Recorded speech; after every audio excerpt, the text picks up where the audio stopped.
Hi, Leo Dreger here. This is one of my favorite modules, sniffing and analyzing traffic.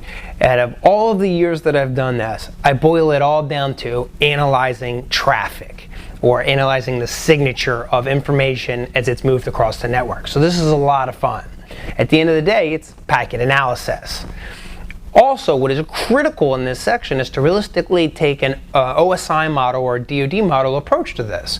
You need to know how layer 3 things behave versus layer 2 things behave versus maybe something like layer 7 or the application layer.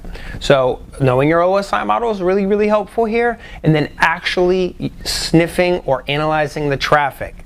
There's a variety of tools in which we can use to analyze traffic. Common ones being things like TCP dump or the classic Wireshark, but then there's also shortcuts that you can take like T-Shark, which is a terminal Wireshark front end.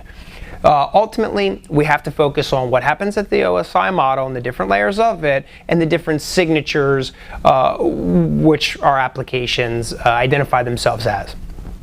So part of this will be just taking something as simple as DHCP and analyzing the process or sniffing the DHCP process.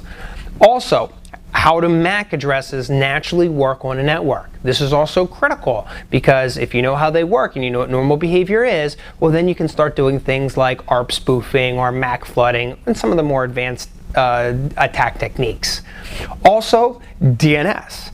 Taking apart the DNS process, looking at name resolution from literally a traffic analysis standpoint. And then you can spin that off into just about any other application you want. How does LDAP look from traffic analysis point of view? SMTP or mail or POP3? What's in clear text versus what is encrypted? If it is encrypted, what can we see from the outside or the wrapper portion of that? Can you tell what types of algorithms? Is it symmetric? Is it asymmetric?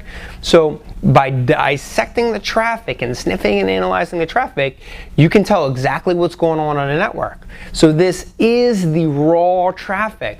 Now, most of this we're going to use for the principle of disclosure or the principle of confidentiality, but there's a lot more to it than that. It's understanding how traffic works on a network and how to use that to your advantage as an attacker. So let's go ahead and spend some time really digging into using these tools. So in the beginning part of the module, I want to show you some basic techniques just using the tools. But when we get to the advanced penetration testing for sniffing, I want to show you how to make your life easier and using some command line options that ultimately are just going to make your life really, really easy in terms of documentation and reporting. So let's go ahead and get started.